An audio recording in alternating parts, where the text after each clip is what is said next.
What happens when the mightiest empire in history is torn apart by civil war, with 6 emperors fighting for supremacy? Amidst the chaos, one man rises above the rest, Constantine, a leader whose vision, cunning, and courage reunified the fractured Roman Empire under his rule. But his journey was anything but simple. Battles were fought, alliances were shattered, and a single decision would change the course of history forever. In this video, we'll explore the chaos of Constantine's rise, the strategies that shaped his victories, and the legacy that echoes through time. You won't want to miss what's coming next. Stay tuned. All right, ready for some serious Roman drama? This makes our news cycle look like child's play. I mean, this is next-level power struggles. Oh, yeah. We're going deep into Chapter 14 of Gibbon's Decline and Fall of the Roman Empire. Specifically, that wild period right after Diocletian steps down from power. A period so chaotic that Gibbon himself called it a rapid succession of crimes and calamities. And it is really striking how he emphasizes that it's not just the emperors themselves. Right. It's the whole Roman system that's like teetering on the brink. Yeah. I have to admit, when I was reading this, I was like, how did anyone even keep track? Yeah. 6 emperors all in the mix at once? It's a lot. That's got to be some kind of record. It really does make you wonder how effective Diocletian's tetrarchy actually was. Yeah. You know, this whole idea of having 2 Augusti and 2 Caesars to make succession go more smoothly. Right. And to share power and kind of prevent civil war. Right. It seemed to backfire in a spectacular way. Yeah, so before we dive into all the chaos, let's just do a super quick recap for our listeners. Sure. Diocletian divides the empire in the first place. Right. He's trying to prevent exactly this kind of power struggle. Right. He creates this system with senior emperors, the Augusti. They share power with these junior emperors, the Caesars. Right. And on paper, it's supposed to be this brilliant idea. Right. Provide stability. All right. Designate successors. Yeah. Keep the empire from tearing itself apart. Seems pretty straightforward, right? Yeah. Yeah. But best laid plans. Exactly. And it all starts unraveling pretty much as soon as Diocletian abdicates. Immediately. Pretty much immediately. And you have these 2 Augustes who are left in charge. Yeah. Constantius and Galerius. And they are basically polar opposites. Also, this is like personality clash 101. Oh, yeah. All right, so tell us about these guys. Who are they? Okay, so Constantius, he's ruling in the West. He was really popular, loved by the people in Gaul, Spain, Britain, known for being pretty moderate, easygoing. This sounds like a guy you'd want to, Yeah. have a beer with. Maybe. I don't know how much he liked to debate politics, though. Okay, well, maybe not. But Galerius, on the other hand, Right. much more stern, ambitious character. Yeah. He wasn't really content with sharing power. Right. He wanted it all for himself. So it's like the classic good cop, bad cop dynamic Pretty much. going on here. Yeah. And then the Caesars, they're supposed to be kind of waiting in the wings, but I bet Galerius wasn't leaving anything to chance. No, absolutely not. He was strategically placing people who were loyal to him. Okay. His nephew, Maximin, who was also known as Daza, he put him in charge of Egypt and Syria. Okay. And then Severus, who was competent but a little less ambitious, put him in Italy and Africa. So he's basically rigging the game from the start. Pretty much. And this is where Constantine enters the scene. Right. Talk about a guy who throws a wrench into everything. Oh, yeah, absolutely. Constantine, the son of Constantius. He wasn't initially even seen as like a serious contender. Right. Gibbon even mentions, his more humble origins. Right. That his mother might have been an innkeeper's daughter. Oh, wow. Although there were some disputes about that. But, That's fascinating. it makes his rise all the more remarkable. Wait, you're telling me the future emperor of Rome? Yeah. The guy who's going to reshape the entire empire? Yeah. He might have been raised by someone who ran a tavern. It's possible. Wow. Yeah, it highlights how unexpected his rise to power really was. That's incredible. But Galerius, he saw Constantine as a potential threat. So he kept him close in the east. Right. And when Constantius falls ill, Galerius tries to prevent Constantine from seeing his dying father. Classic bad move. Yeah. You don't mess with family. No. Especially when power's at stake. No, you don't. And Constantine's reaction is like something out of a movie. Okay. He makes this daring dash across the empire, defying Galerius reaching his father just in time. So he gets there. Wow. And when Constantius dies, his troops in Britain, who are fiercely loyal, they declare Constantine emperor. So he had the support of the legions from the very beginning. Right away. And that was a huge advantage. Absolutely. Yeah. Galerius was basically forced to recognize Constantine, Okay. but only as a Caesar, Right. the lowest rank in the Tetrarchy. Right. So it was a grudging acceptance. Yeah.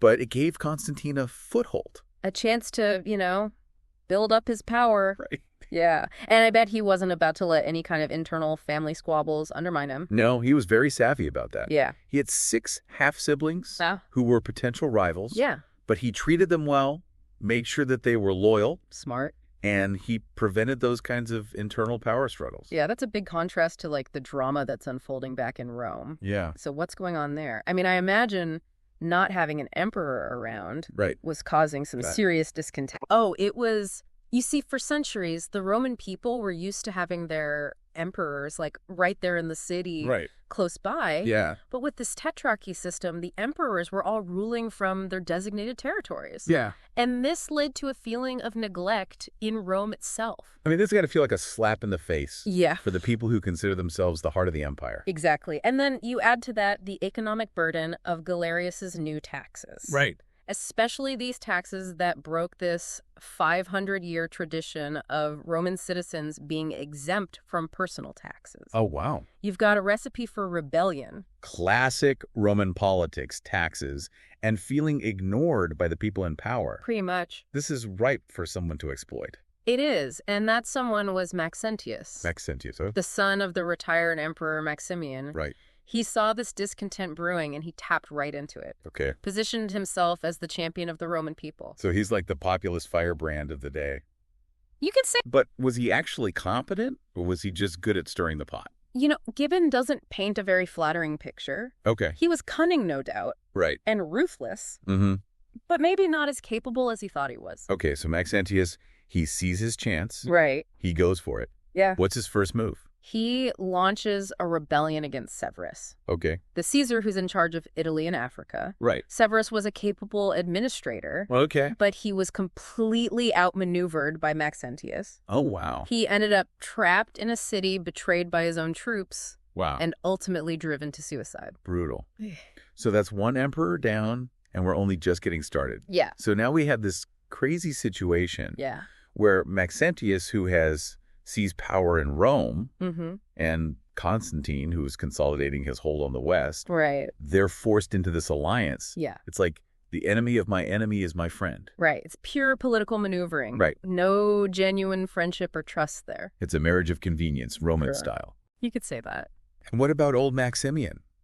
Maxentius' dad. Yeah. I thought he was supposed to be chilling out in retirement. Well, he was. Yeah. But retirement didn't really suit a man like Maximian. Okay. He could not stand being sidelined while his son was, seizing power. Yeah. So the old emperor got restless Oh, boy. and decided to make a play for himself, Oh, cool. trying to take back control from his own son. Talk about family drama. Yeah. And this is where things get really twisted. Right. Constantine, who is supposed to be allied with Maxentius, Yeah. ends up besieging Maximian in Marseille. That's right. It's a classic case of shifting alliances in Roman politics. Yeah. Family ties were really strong, but they could also be a huge liability, Especially when power is on the line. especially when power's at stake. And where does Fausta fit into all this? I mean, Yeah. she's Constantine's wife and Maximian's daughter. Yeah, she's caught right in the middle. Yeah, talk about being stuck in the middle of a power struggle. Ah. She's a fascinating character, really a key player in this whole power struggle. So she's no damsel in distress. No, She's making her own moves in this game. she is. What happens to Maximian? Does he manage to hold out against Constantine? He doesn't. The city falls. Okay. Maximian's captured. And at Mhm. first, Constantine seems to show some clemency. Right. He allows Maximian to live, Okay. but soon after that, Maximian dies, Oh. officially declared a suicide. But I bet you don't buy that suicide story. Well, let's just say that given heavily hints that Constantine may have had a hand in it, Yeah. it shows how quickly things could change in this era. Right. 1 minute you're offering mercy and the next minute you're eliminating a potential threat. That's Roman politics. It is. So even in victory, Constantine is proving to be a master manipulator. That's one way to look at it. So that's 4 emperors down, Yeah. but we're still not done, are we? Not even close. Mm-hmm. We are about to enter the period that Gibbon calls The reign of the 6 emperors. You think today's political scene is complicated? Yeah. Buckle up. I am all ears. Oh. Let's hear about these 6 emperors and how this whole crazy situation explodes even further. Okay, so we're back. And if you thought 4 emperors was a lot to keep track of, get ready because it's about to get even more chaotic. We're talking 6 emperors, all vying for power at the same time. I mean, did anyone even know who to pay taxes to at this point? It really is a bewildering time in Roman history. In the West, you have Constantine Maxentius, and for a short time before his dramatic exit, Maximian. Right. And then over in the East, there's Licinius, who was Galerius's old friend, takes over his territory. And then Maximin, who's ruling Egypt and Syria. It's just a recipe for disaster. Okay, so let's try to break this down a little bit. Who are the key players here? Okay. What alliances are forming? I mean, how do we even begin to make sense of this? Think of it as like a 3-way power struggle. You've got Constantine in the West, showing signs of good leadership, but definitely ambitious. Then there's Maxentius in Rome, who's basically turning into a tyrannical nightmare. And then you've got Maximin in the East, watching all this unfold and seeing his opportunity to grab more power. So no rest for the wicked or the ambitious, I guess. Not at all. So amidst all this chaos, Gibbon throws in this detail about Constantine slashing taxes in the city of Upon. No, yeah. It just seems so out of character for a guy who's trying to conquer half the empire. It's really fascinating. It is. It gives us a glimpse into Constantine's character and his political savvy. I mean, he's not just this brute force conqueror. Right. He understands that winning over the people is just as important as winning battles. Yeah, so a bit of PR strategy mixed with genuine concern for his people. It's possible. You know, I can't help but compare this to some of our modern-day leaders. It's like they've forgotten that taking care of your own people is a pretty good way to stay in power. Yeah, it's a timeless lesson. It is. And it seems that Maxentius completely missed this one. While Constantine's busy solidifying his control, showing some good governance, Maxentius is just descending into this full-blown tyranny. All right, give us the dirt. What kind of tyrant are we talking about? Yeah. I'm picturing, lavish parties, cruelty, maybe some gladiatorial combat thrown in for good measure. You're not far off. Gibbon doesn't hold back in his descriptions of Maxentius's excesses. Yeah. I mean, think Caligula meets Nero, but with a dash of insecurity thrown in. Okay. He's indulging in lavish spending funded by extortion and increasingly brutal taxation. So the classic let them eat cake mentality, but Roman style. Yeah, pretty much. I bet the people of Rome were not thrilled. They were not. He treated the Senate with utter contempt, seized their property, even assaulted their families. Wow. He became increasingly paranoid, seeing enemies everywhere. That's always where things go wrong, right? Yeah. When the paranoia sets in, the end is near. It's a classic pattern. It is. We see it throughout history. Yeah. And it's ultimately what leads to Maxentius's downfall. Okay. He makes this fatal mistake. Okay, what is it? He destroys statues of Constantine. Oh, okay, now that's just asking for trouble. Yeah, it's like the Roman equivalent of throwing down the gauntlet. It is. It was a direct challenge to Constantine's authority, a public humiliation that he couldn't ignore. Yeah, so this was personal. It was. It triggered the final showdown for control of the Western Roman Empire. That's right. Okay, so the stage is set. We've got Constantine, the savvy strategist, the sometimes benevolent ruler, facing off against Maxentius, the increasingly paranoid and cruel tyrant. It's like a classic good versus evil narrative. Yeah. But I bet it's a lot more nuanced than that. Oh, absolutely. Both men were driven by ambition, and both were willing to use whatever means necessary to achieve their goals. Right. It's never black and white in history. No, it's not. Okay, so let's get into the nitty-gritty of this showdown. Okay. As they're preparing for battle, what are the strengths and weaknesses of each side? Well, on paper, Maxentius seems to have the upper hand. He's got a larger army, boosted by the Praetorian Guard, the elite force of the Roman military. Right. He also controls Rome, which means he has access to vast resources and supplies. So a home field advantage and a bigger army sounds like a slam dunk for Maxentius. Well, not so fast. Okay. Numbers don't always tell the whole story. Right. Maxentius's army is riddled with problems. The Praetorians, once a formidable force, they've become more accustomed to the comforts of Rome than to the hardships of the battlefield. So the Roman equivalent of going soft. You could say that. All that feasting and political maneuvering wasn't exactly conducive to military discipline. No, not really. And the rest of Maxentius's army is largely composed of inexperienced recruits. Okay. Or aging veterans who have kind of lost their edge. Right. In contrast, Constantine commands a smaller but much more hardened and battle-tested force. So it's quality over quantity. Yeah. And let's not forget that Constantine is a proven military leader himself. Yeah. He's not just some emperor sitting back and giving orders. No, absolutely not. Constantine has led his troops through tough campaigns against those fierce barbarian tribes up on the northern frontiers. Right. He knows how to motivate his men, he understands logistics, and he's not afraid to take risks. Okay, so I'm sensing a David and Goliath vibe here. Yeah. Constantine's the underdog, Yeah. but he's got the experience and the grit to pull off an upset. How does the campaign unfold? Well, Constantine, understanding the importance of speed and momentum, he doesn't waste any time. Right. He launches this rapid advance from his base in Gaul, covering ground with remarkable speed. I'm picturing those legions on the move marching day and night. Yeah. The sound of their sandals echoing through the Italian countryside. Give us a sense of the timeline. How quickly is Constantine moving? It takes him just 58 days. 58 days. To march from Verona in northern Italy to the outskirts of Rome. That is incredibly fast for an army of that size. It is. It speaks volumes about Constantine's logistical skills and the discipline of his troops. It really is a testament to his leadership. He keeps his army supplied, motivated, and on the move. This speed and decisiveness completely catches Maxentius off guard. Right, he's expecting like a longer campaign. Yeah, he's thinking he can wear down Constantine's forces. Right. But Constantine doesn't give him that opportunity. So he's using the element of surprise to his advantage. Exactly. And I bet that speed also helps to build morale among his troops. I mean, they must have been feeling pretty confident at this point. Yeah, it's a brilliant strategy. By the time Maxentius realizes the gravity of the situation, Constantine is already at the gates of Rome. Talk about a rude awakening. Yeah. So what does Maxentius do? Well, Does he try to defend the city, or does he just crumble under the pressure? well, to his credit, he doesn't completely give in to panic. Okay. Perhaps spurred on by the taunts of the Roman people who were increasingly fed up with his tyrannical rule, Yeah. he decides to meet Constantine in open battle. So he's going for the Hail Mary, hoping to pull off a miracle. Pretty much. Where does this final showdown take place? At a place called Saxa Rubra, just 9 miles north of Rome. Okay. It's a strategically crucial location. Right.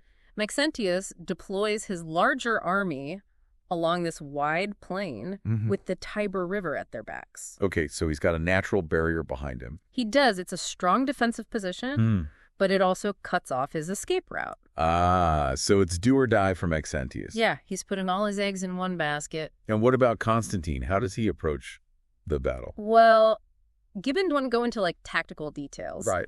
But he emphasizes Constantine's consummate skill in arranging his troops. Okay. And in a move that would become legendary, Constantine himself leads the charge against the enemy cavalry. Wow. Talk about leading by example. Yeah. That's a bold move for an emperor, He was. putting himself right in the thick of the fighting. It was a risky strategy, but it shows his understanding of psychology. Yeah. He knows that his presence on the battlefield will inspire his troops and intimidate the enemy. Yeah, he's basically saying, I'm not just sending you into battle, I'm fighting alongside you. Exactly. Okay, so the armies clash. The fighting is fierce. Give us the play-by-play who breaks first. It's a brutal back and forth. Yeah. But Constantine's superior tactics and the discipline of his troops start to turn the tide. Okay. He targets the flanks of Maxentius's army, using his cavalry to disrupt their formations and create chaos. Okay, so he's breaking them apart. Yeah. And what about the Praetorian Guard? Do they live up to their fearsome reputation? You know, they fight bravely. Okay. Gibbon says, realizing that surrender means certain death, Right. they throw themselves into the battle with this desperate courage. Okay. But their valor can't overcome the superior tactics and the discipline of Constantine's legions. Yeah. They're overwhelmed, their ranks are decimated, Right. leaving the rest of Maxentius's army vulnerable. So the Praetorians, the very symbol of Roman military power, Yeah. broken. What happens to Maxentius? Does he fight to the bitter end? He doesn't. As the battle turns against him, panic sets in. Okay. He tries to flee back to Rome across the Milvian Bridge, but the narrow crossing becomes choked with his own retreating troops. Right. And in the chaos, he's pushed into the Tiber River. Oh. Weighed down by his armor, he drowns. What a dramatic end. It's almost poetic justice. You know, this tyrant who ruled through fear and excess, meeting his demise in the very river that flows through the heart of his empire. Yeah, it's a fitting end for a ruler whose ambition ultimately destroyed him. Yeah. The next day, Maxentius' body is recovered from the river and his head is put on display in Rome. Gruesome. A grim reminder of his defeat. So Constantine is victorious. He's the undisputed master of the West. How does he handle this victory? Does he go full Roman emperor and unleash a wave of retribution against his enemies? There is some retribution. Right. He orders the execution of Maxentius' son. Right, to ensure there are no other claimants. Making sure there are no rival claimants to the throne. Right. But he also shows a surprising amount of restraint. Oh, really? He resists calls for these widespread purges because he understands that stability requires some degree of reconciliation. Yeah, so a bit of carrot and stick. Yeah. He's consolidating his power, Yeah. but he's also trying to show the Roman people that he's not just another tyrant. Exactly. He needs to win over the hearts and minds of the people. Right. To show them that his rule will be different from the chaos and cruelty of Maxentius. Yeah, and one of his most significant moves is his handling of the Praetorian Guard. Oh, yes. The Praetorians, they were a powerful force in Roman politics, weren't they? Oh, they were. What does Constantine do with them? Disband them. Integrate them into his own army. He does something even more drastic. He abolishes them completely. Whoa. Their fortified camp is destroyed, and those who survive the battle are dispersed among the legions or banished to the distant frontiers of the empire. That is a bold move. He's basically dismantling this centuries-old institution. Yeah. A power structure that has often been more influential than the emperors themselves. Yeah, it's a statement. Yeah. Constantine is saying, I am the sole source of power in the Roman world. There are no rivals, no competing institutions. I am the emperor, and my word is law. So he's not just winning battles. Yeah. He's reshaping the very structure of Roman power. He is. And all of this while there's still another emperor in the east. Right.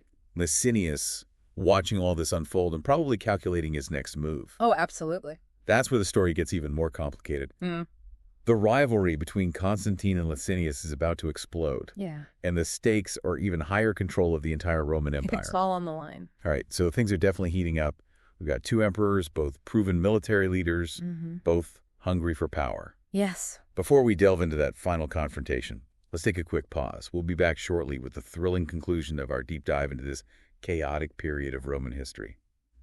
We're back, and the stage is set for like the final act in this Roman drama. Constantine, master of the West, and Licinius controlling the East. This is the showdown we've been building up to. It's like the Super Bowl of Roman power struggles. And the tension between these two was already kind of bubbling under the surface, even before Maxentius was out of the picture. Right. Remember that whole incident with Bassianus? Oh, yeah? The guy Constantine appointed as Caesar, his own sister's husband? Yeah. What was that all about?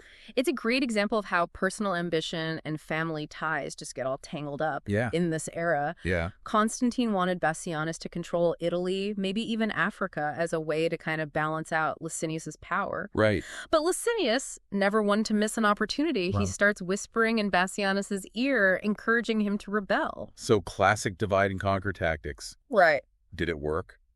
Well, he tried. Okay. But Constantine was too clever. Yeah. He uncovered the plot, stripped Bassianus of his title, and, well, let's just say Bassianus didn't end up enjoying a long retirement. Right, so one less potential rival for Constantine. But this incident, along with some other provocations, basically set the stage for war between him and Licinius. It did. It's like this chain reaction, one betrayal leading to another. You can really see how those early ideals of the tetrarchy about shared power and stability have just gone out the window. Yeah, so no more Mr. Nice Guy. Yeah. Tell us about that first clash between Constantine and Licinius. Okay, so the first major battle takes place near Sabalis in modern-day Croatia. Okay. It's interesting that both armies were relatively small. Really? Perhaps indicating that the conflict was sparked by a sudden move rather than a planned campaign. Interesting. Constantine had about 20,000 troops, while Licinius had maybe around 35,000. So Licinius has the numbers advantage, but we know that doesn't always guarantee victory, especially when you're up against Constantine, who just has this knack for pulling off the unexpected. He does. Constantine strategically positions his troops, uses the terrain to his advantage, and she manages to repel Licinius's initial attack. The battle raged for hours. Wow. But eventually a decisive charge led by Constantine himself There he is again. breaks through Licinius's lines. Leading from the front, This guy is fearless. Does Licinius surrender? He retreats, but not before suffering heavy losses. Ugh. He gathers more troops determined to make another stand. All right, so round 2. Where do they face off this time? This time it's at the plain of Mardia in Thrace. Okay, and does Licinius, change up his strategy at all, or is he just going to throw more troops at the problem? He bolsters his army, but he's still no match for Constantine's tactical genius. Okay, what does he do? This time, Constantine uses this brilliant flanking maneuver. Yeah. He sends a detachment of archers to attack Licinius's rear while the main armies are locked in this bloody stalemate. It's got to be demoralizing getting hit from behind when you're already in a tough fight. It completely throws Licinius's forces into disarray. Yeah. He's forced to retreat again, Yeah. and this time he realizes he just can't defeat Constantine in open battle. Okay, so he sues for peace. And is Constantine ready to let him off the hook? I mean, they did have that brief alliance against Maxentius. Well, Constantine agrees to peace, Okay. but it's on his terms. What does that look like? He forces Licinius to depose his appointed Caesar Valens Okay. and to hand over control of several important provinces, including Pannonia, Dalmatia, and Macedonia. Wow. So Constantine's basically carving up the empire, taking the best pieces for himself. He's consolidating his power, solidifying his control over the western half of the Roman world. But this peace treaty is really just a temporary truce. Right. Both emperors know that it's only a matter of time before they clash again. It's like that saying, there can be only one. Yeah. So what are they doing during this period of relative peace? I bet they're both sharpening their swords, so to speak. Yeah. Preparing for the inevitable showdown. You're exactly right. Constantine uses this time to strengthen his armies, build up his navy, something that will be crucial in their final confrontation, and to really solidify his hold on those territories he's won. And what about Licinius? Is he just sitting around licking his wounds? He's rebuilding his forces, of course, but he's also facing another problem: propaganda. Constantine has been very successful in portraying himself as a liberator, Okay. a bringer of peace and stability to the West. So like the good guy. Pretty much. And how's Licinius being portrayed? As a tyrant, a despot clinging to power in the East. Right? This propaganda war is really crucial Yeah. because it shapes public opinion and influences the loyalty of the people.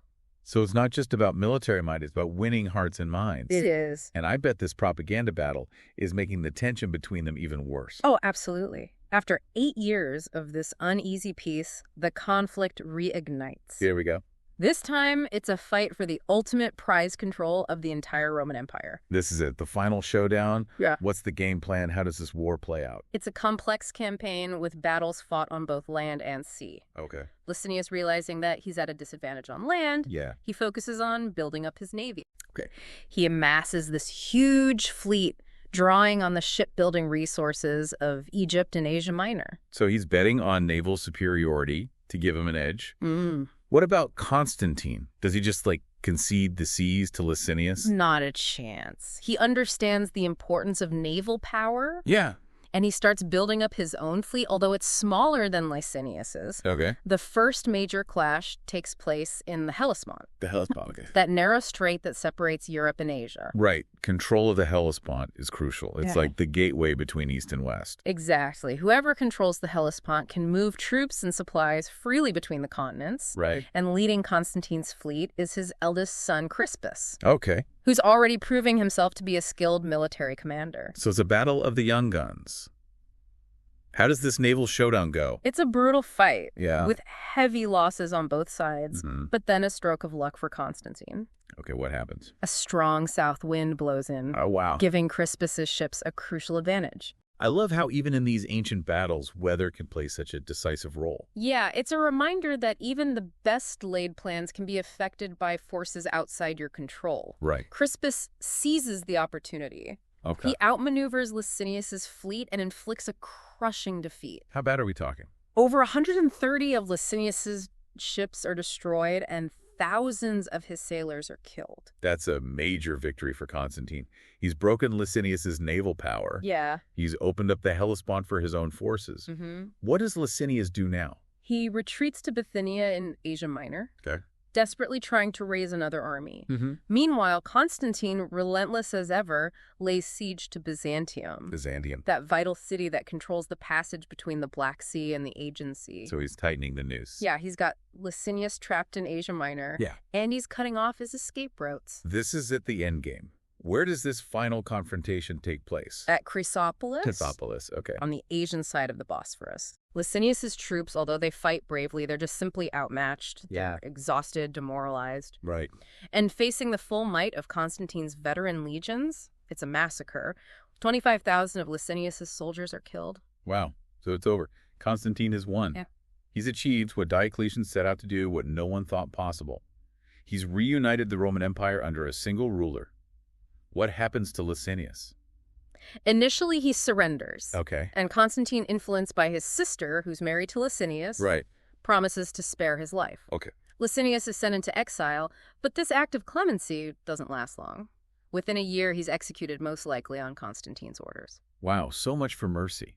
It seems like power's changed Constantine. It's become just as ruthless as the tyrants he overthrew. It's a reminder that power can corrupt even the best of intentions. Yeah. Constantine, who showed moments of compassion and strategic brilliance, ultimately succumbs to that paranoia and brutality that plagued so many Roman emperors. It's a bittersweet victory, isn't it? He's achieved this incredible feat, reuniting the empire, but at a terrible cost.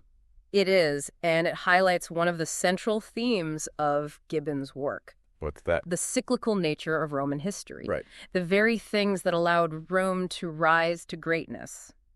Ambition, military strength, a willingness to use force. Those are the same things that contributed to its decline.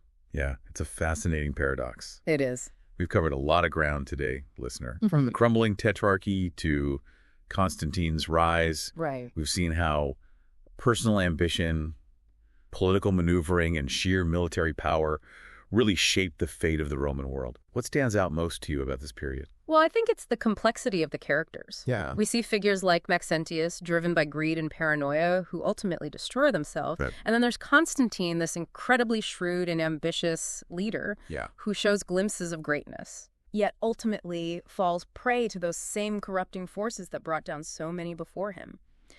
It's a reminder that history is made by real people with all their flaws and contradictions. Right. And that even the most decisive victories often come at a high price. Yeah, it's a story of ambition, betrayal, and this enduring struggle for power. And it makes you wonder, listener, what choices would you make if you were in their shoes? What compromises would you be willing to make? Food for thought. Thanks for joining us on this deep dive.